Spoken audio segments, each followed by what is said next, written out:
அந்த மகனை கஃபன் செஞ்சு அந்த தாய்க்கு காட்டப்படுது. இந்த பள்ளி வாசல்ல சுபோவுடைய நேரத்துல சுஜூத்லயே எல்லாம் ஷஹீதாகுறாங்க. இந்த நேரத்துல மகன் தலையை போட்டு கேட்டான், உம்மாவே உனக்கு இப்ப என்னையோட வந்து சேரையில இன்னும் சில நாட்களுக்கு ஷஹீதா வைக்கிறாங்க.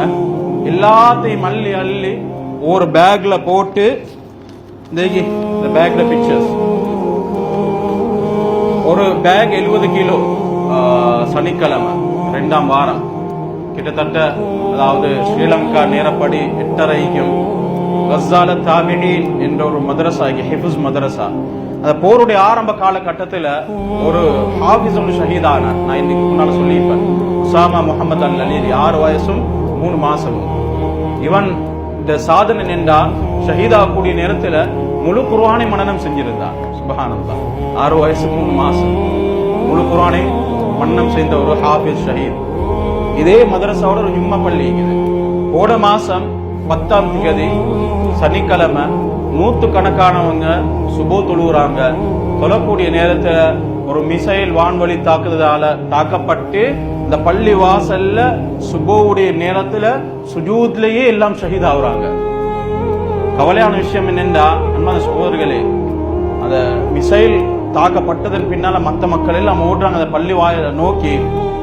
வீடியோ பார்த்திருப்பீங்க, பார்க்க முடியாது. என்ன கவலையான விஷயம் என்றா, 100 பேர்ல ஒருத்தருட ஃபுல் பொடி கூட கிடைக்கல. அவ்வளவு கொடூரமாக தாக்கப்பட்டுச்சு. என்ன செஞ்சாங்கன்றா, அதாவது எல்லாம் கலந்து ஷஹீதா வைக்கிறாங்க. எல்லாத்தையும் அள்ளி அள்ளி ஒரு பேக்ல போட்டு இந்த பேக்ல பிக்சர்ஸ் ஒரு பேக் 70 கிலோ ஷஹீதானவர்களுடைய உடம்புடைய பாகங்கள். சுப்ஹானல்லாஹ், நீங்களும் பார்த்திருப்பீங்க இல்லையா? ஷஹீதானவர்களுடைய உடம்புடைய பாகங்கள் ஒவ்வொரு பேக்லயும் 70 கிலோவாக வைக்கப்பட்டிருக்குது. ஷஹீத் என்று யாருடைய உடம்பு என்று தெரியாதனால இதுல ஷஹீத் என்று எழுதப்பட்டிருக்குது. அன்பான இஸ்லாமிய உறவுகளே, அப்படியான அந்த பூமி எங்களுக்கு இமாம் ஷாஃபி ரஹிமஹுல்லாஹ் அவர்களை ஈண்டெடுத்த அந்த பூமி இன்றைக்கும் நிச்சயமாக அந்த மக்களுக்கு அல்லாஹ் சுப்ஹானஹு வ தஆலா இதனால தன் ஹபீப் ஸல்லல்லாஹு அலைஹி வஸல்லம் சொன்னாங்க, உலகத்துல ஃபித்னாக்கள் தோன்றக்கூடிய நேரத்துல ஷாம் வாசிகள்கிட்ட ஈமான் நீக்குமென்னு சொன்னாங்க. உண்மையில ஈமான ஷஹாதத்தை எதிர்பார்க்கிறாங்க. நிச்சயமாக அல்லாஹ் சுப்ஹானஹு வ தஆலா இதை இன்ஷா அல்லாஹ் சொல்லி முடிச்சு கொள்கிறேன். போன மாசம் கூட ஷஹீதான நேரத்துல ஒரு தாய் தன்னுடைய மகன் வந்து விளையாட போய்க்கிறாரு. விளையாடி கொண்டிருக்கக்கூடிய நேரத்தில் அந்த தாயும் பக்கத்துல தான் நீக்கிறார். வந்து மிசைலால தாக்கப்பட்ட நேரத்துல அதுக்கு பின்னால தாய்க்கு என்ன நடந்தது தெரியா? கண்ணை திறந்து பார்க்கிறா, ஹாஸ்பிட்டல்ல ட்ரீட்மெண்ட்காக வைக்கப்பட்டிருக்குது. கண்ணை முழிக்கிறா, முழிச்சு பார்த்த உடனே கேட்கிறா, என்ன மகன் விளையாடி கொண்டிருந்தாரு, அவர் எங்க என்று சொல்லி அந்த மகனை கஃபன் செஞ்சு அந்த தாய்க்கு காட்டப்படுது. சுப்ஹானல்லாஹ், கஃபனோட அந்த தாய் சொல்ற, எனக்கு கெட்டி பிடிக்க கூட எல்லாம் வைக்குது மகனை. ஏன் அந்த அளவுக்கு அந்த தாயும் அல்லாஹ் தஆலா உயிரை காப்பாத்தினான். ஆனாலும் அந்த தாய் ஷஹீதாகல் அந்த இடத்துல என்னாலும் உடம்புல பல காயங்கள். அந்த தாய் சொல்றா, அன்றைய இரவு நான் ஒரு கனவு ஒன்று கண்டேன். அந்த கனவுல எப்படி என் மகன் ஷஹீதாக முன்னால விளையாடி கொண்டிருந்தானோ அத மாதிரி விளையாடி கொண்டிருக்கிறான். சுப்ஹானல்லாஹ், விளையாடுறத கண்ட உடனே என் மகனே என்று சொல்லி அந்த மகனை குடிக்கிறதுக்கு பின்னால போறேன். தாலியா உம்மி மாய், என்னையோடு ஓடி வா என்று சொல்லி என் மகன் சொல்றான். மகனோடு ஓடிக்கொண்டு போறேன். ஒரு இடத்துக்கு போகணும்னு அதுக்கு மேல எனக்கு போவேலாமைக்கு மகன் ஒரு அழகான ஒரு பசுமையான ஒரு இடத்துக்கு புகுந்தான்.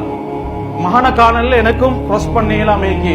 இந்த நேரத்துல மகன் தலையை போட்டு கேட்டான், உம்மாவே உனக்கு இப்ப என்னையோட வந்து சேரையில இன்னும் சில நாட்களுக்கு நான் இப்ப சுவர்க்கத்துல விளையாடி கொண்டிருக்கிறேன். அல்லாஹ் சுப்ஹானஹு வ தஆலா இப்படியான மக்களுக்காக நாங்களும் துஆ செய்வோம். ரபியுல் அவ்வல் வந்திருக்குது, அதே போல நோன்பு பெருநாள், ஹஜ் பெருநாள், இப்படி ஒரு வருஷமாக நடக்கக்கூடியது. அந்த மக்களுக்காக எங்களால் ஏன்ற துஆக்கள் செய்வோம். மக்கள் கூட ரபியுல் அவ்வல்ல இருந்த 44,000 பேர் இன்றைக்கு கபருக்கு கீழால இருக்கிறாங்க. இன்னைக்கு நிறைய பேர் 10,000க்கு மேற்பட்டவங்க இஸ்ரேலுடைய சிறையில வதைக்கப்பட்டாங்க என்ற சம்பூர்ணமான அந்த டாக்குமெண்ட் இருக்குது. அதை பார்த்துன்னு சொன்ன உண்மையில முன்னைய காலங்கள மாதிரி நிறைய வீடியோஸ் பார்க்க இயலாது, நிறைய அந்த பிக்சர்ஸ் பார்க்க இயலாது. உண்மையில மனசால அதை பார்க்க முடியாத ஒரு நிலைமை.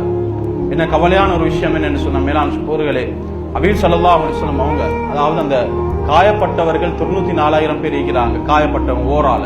இந்த கவலையான விஷயம், கிட்டத்தட்ட 11,000 பேருக்கு 2 காலும் இல்ல. 11,000 பேர். அதுலயும் கவலையான விஷயம் என்னென்றா 11,000 பேர்ல 7 வயசுக்கு கீழே இத மாதிரி சின்ன புள்ளை இல்ல. 4,000 பேருக்கு 2 காலும் இல்ல. சுப்ஹானல்லாஹ். நாங்கள் அவர்களுக்காக துஆ செய்வோம். ஹபீப் ஸல்லல்லாஹு அலைஹி வஸல்லம் அவங்கள உண்மையில அல்லாஹ்வையும் ரசூலையும் உண்மையாக நேசிக்கக்கூடியவங்க அவங்க. பாருங்க, தீன உடல்ல ஷஹாதத் எதிர்பார்க்கிறாங்க. உண்மையாக ஹபீப் ஸல்லல்லாஹு அலைஹி வஸல்லம் அவங்கள நேசிக்கிறாங்க. அன்பான இஸ்லாமிய உறவுகளே, உங்கள்கிட்ட நான் கேட்டுக்கொள்ற ஒரு விஷயம் தான், ஏழுமென்னு சொன்னா அந்த மக்களுக்காக, ஏழுமென்னா உங்களுக்கு துவா செய்யுங்க, மக்களுக்காக சதகா கொடுங்க. அந்த மக்களை நினைச்சு நாங்களும் எங்களோட வாழ்க்கையில மாற்றங்கள், அல்லாஹ்வுடைய நியமத்துக்கு நன்றி செலுத்தக்கூடிய கூட்டத்தில் அல்லாஹ் சுப்ஹானஹு வ தஆலா ஆக்கி அருள்வானாக. ஒரு புனிதமான ஒரு மாதம், ஹபீப் ஸல்லல்லாஹு அலைஹி வஸல்லம் அவங்க பிறந்திருந்த மாதம். மாதத்தையும் கடந்து இருக்கிறோம். ஆனா இன்னமும் யுத்தம் முடியல. நிச்சயமாக அல்லாஹ் தஆலா அவர்களை கியாமத் நாள்ல, அதாவது நுபுவத் என்றதை நான் ஆரம்பத்துல சொன்ன மாதிரி நபித்துவம் என்றதே பரக்கத். நான் ஒவ்வொரு நாளும் அல்லாஹ்விடத்துல இஹ்தினஸ் ஸிராத்தல் முஸ்தகீம், ஏன்னா 17 தடவை அல்லாஹ்விடத்துல நாங்க நேர்வழியை கேட்கிறது வாஜிப். நேர்வழியை கேட்கிறது 17 தடவை. ஸிராத்தல் லதீன அன்அம்த அலைஹிம், யாருக்கு நீ நேர்வழி கொடுத்தியோ அப்படியான பாதை. அதுல 4 கூட்டம் குர்ஆனே சொல்லுது. ஒன்று நபிமார்கள், சித்தீகீன்கள், சாலிஹீன்கள், சுஹதாக்கள். நிச்சயமாக நாங்கள் அல்லாஹ்வின் ரசூலை வழிபட்ட அந்த பலஸ்தீன அந்த சுஹதாக்களோடையும் நிச்சயமாக நாங்களும் நபிமார்களோட ஏற்பாட்டுக்கொள்வோம். அதனால இன்ஷா அல்லாஹ் இந்த அடிப்படையில மாஷா அல்லாஹ் தொடர்ந்தும் இந்த நிகழ்ச்சிகள்ல கலந்து கொள்ளுங்க, பிரயோசனம் அடையுங்க. இப்படியான விஷயங்கள் மூலமா எங்களோட வாழ்க்கையில நிச்சயமாக பயான கேட்டோம் முடிஞ்சோம் நீக்காம எங்களோட வாழ்க்கையில ஏதாவது ஒரு மாற்றங்கள் வரணும் என்ற நியத்தோட கேளுங்க. நிச்சயமாக அல்லாஹ் தஆலா எங்களோட வாழ்க்கையில மாற்றங்கள் ஏற்படுத்துவானாக.